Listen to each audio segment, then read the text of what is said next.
Hey everyone, today I thought I would make a video on what I am doing for our 4th grade social studies state history study for my 9-year-old this year. So typically in 4th grade in our state, they do Ohio history. And so that's what we're gonna do. And so I just thought I'd kind of talk you through the resources that I have, what my plans are as of right now. When I did 4th grade Ohio history with my now 12-year-old, I don't think I did a very good job. And we did use a textbook. I think it was probably, I don't know if it was Harcourt or one of the other ones, but it was fine. But I wanted to do it differently this time around. I wanted to put more of a focus on kind of field trips and traveling around the state and things like that. But I also wanted kind of a good kind of spine, I guess, to follow. So anyway, let me show you what I've kind of come up with. So we've been using these Gallup-Paid workbooks for a couple of years. They're not perfect, but I do like them. This one is specifically for Ohio. They do make, and for 4th grade, they do make other states, but they don't make all the states. And if you want to purchase them, you really need to email them because they're not set up on their website to sell individual copies. They're set up to sell like classroom sets and things to schools. So just FYI. But anyway, I got him the 4th grade Ohio. This meets Ohio standards, and this year it happens to focus on the state of Ohio for 4th grade. So this covers history, geography, government, and economics. He used the 3rd grade one last year, and it worked fine for him. Is this perfect? I think I already said this, no, but I like it as kind of a foundation. So we are going to use this, and this is something that he will do somewhat independently. He does all right with kind of reading and answering the questions. So there may be some discussion with him, but I think that it worked fine last year for him to kind of read and comprehend what he was reading and answering the questions. So this he will do a couple of times a week to work through the whole thing throughout the year. Now, I also have, let's see, Studies Weekly for Ohio left over from my daughter. We use these as a supplement when she did 4th grade state history, and I don't think she ever did the back page. So she may have on some, but for the most part, they are unused. And I already have these. And again, are these perfect? No. But I feel like if we pull from enough different sources, we'll get closer, right? I don't know. But anyway, I thought this might be, since I already have them, I don't have like the teacher manual or anything anymore, but I just have these. I thought that these might be something I would throw into his Friday work. Whatever topic he covered that week in, where did I, oh, right here. Whatever topic he covered in that week, maybe for Friday, I would put one of these little newspapers in his Friday work. He likes reading stuff like this. He likes the idea of the newspaper. So I think that might be kind of like a fun little add-on since I already have it.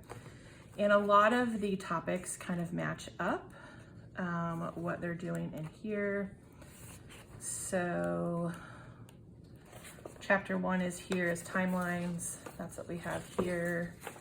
Chapter 2 is primary and secondary sources. That's what we have here. So they don't line up perfectly for the whole year, but enough.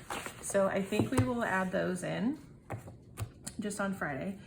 And then I have, this is something I bought years ago from ABCA, obviously not a secular company. I had bought it, I don't know, probably thinking of using it for my daughter. I'm not sure.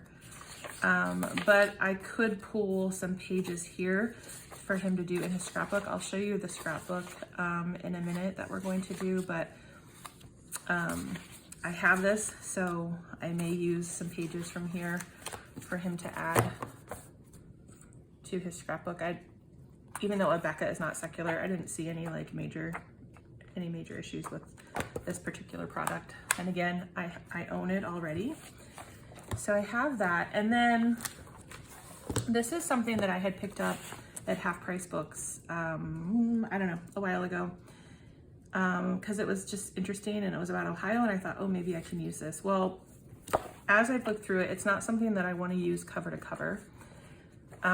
It's kind of cool how it's broken down: vocabulary, geography, reading, writing, science, math, state symbols, and then it all relates back to Ohio. But I think what I might do is just copy a few pages out of here or take some ideas from here and have him do a scrapbook page on it. So one thing I've found I don't see in this workbook is about the different regions in Ohio. And this does have a section on the different regions, so I might copy those pages out since that's not something that will be covered kind of anywhere else here. Let me see if I can find those pages. Probably not, now that I'm looking for them. So there are some things in here. There are some activities that I think he would enjoy, but a handful of them probably. So I will either copy some specific pages out that I want him to add to his Ohio scrapbook, or I might take like an idea that they have in here. Like there was one about Cedar Point or something, I think.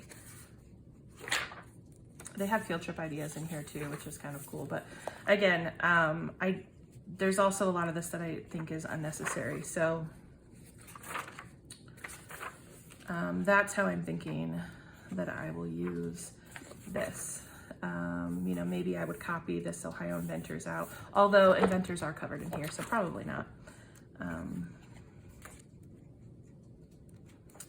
can't find the page I was thinking of, but that's what I'm thinking. Design an Ohio license plate. That could be a cool activity that he could add to his scrapbook. And I could either copy this page out or just have him do that on, oh, here's a field trip to an amusement park. So that might be something. Oh, here are the land regions. So these I'm definitely gonna copy out and have him do. And we can just get some books from the library.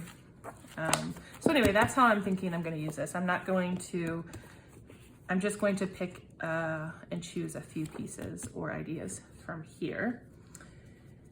And what else? This I found, where did I find it?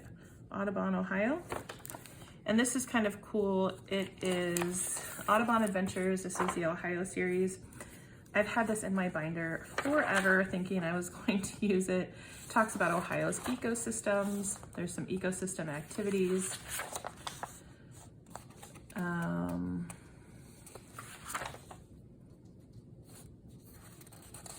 It goes through with grade levels, suggested activity guides, and things like that. So I would like to fit this in somewhere.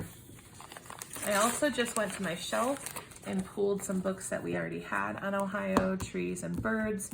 We'll likely do a little project where he picks a tree or a bird and does a little maybe spread on it in a scrapbook or a little bit of a report. This is one we borrowed from the library but then purchased. It's called It Happened in Ohio, From the Mystifying Serpent Mound to the Bicentennial Barnstorm. So I thought this could maybe be added into our evening read aloud time. My husband would really enjoy this. So I thought that this would be something nice to add on. This I borrowed from the library, and I don't think we're gonna purchase it because I think we'll just borrow it when we need it. But this breaks down, I think they do these for other states too. But this is Kids Love Ohio, and it just goes by kind of region of the state and all different kinds of kid-friendly places to visit and activities and things. So I think we'll use this along with what I'm going to show you in the scrapbook here in a minute.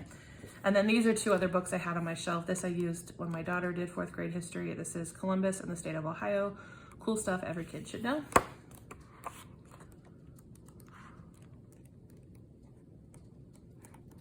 So we'll definitely use that. And then this is one, again, that we have. This is not a children's book, Ohio Presidents. And so this one, we went to visit the James A. Garfield site, and I just had him kind of read through the section on Garfield in here and look at the pictures, and that was nice. So trying to use things that we have already, borrow some things from the library, bought one new book, and yeah, this is kind of the hodgepodge that I'm working with. Now, the other kind of, I would say, major component to this is I'm going to have him do an Ohio scrapbook. And several years ago, at least 2, maybe 3, I'm sure I shared them in a video. We have not used them yet. This is the year we are going to use them. I ordered these from the Ohio History Connection. They are, it's an Ohio History Passport, and it breaks the state down into different regions. And then they list different historical places that you can go visit. You can get it stamped when you go, keep track of the date. So this is what I would like to be a major component, this in the scrapbook, in addition to that workbook. Those are what I'm looking at as like the main pieces, and then all that other stuff is kind of extra. This also has like a nice little map in it. And this part my daughter will be doing as well, because she didn't really do this during her Ohio history. So this is kind of the main, one of the main pieces. Now, I got this timeline from Rainbow Resource. It was too long, so we cut it, and they both started their books with it. And then we've gone 2 places so far, but neither of them are in this. But that's okay. Not every place we go is going to be in here. And this will likely last more than a year, just because. So we visited, we did a canal boat ride. So we put, pictures from that, and he wrote some information. We went to the James A. Garfield Historic Site. Again, we printed out some pictures, and he kind of wrote what he wanted to write. And like at the James A. Garfield site, they have the Junior Ranger Activity Book, so we have that in there. This is his certificate that he got. And then we can continue to do that for every kind of place we go visit, whether it's in here or not. And then my daughter's doing one, oops, sorry about that, as well, and hers is pretty much set up the same way.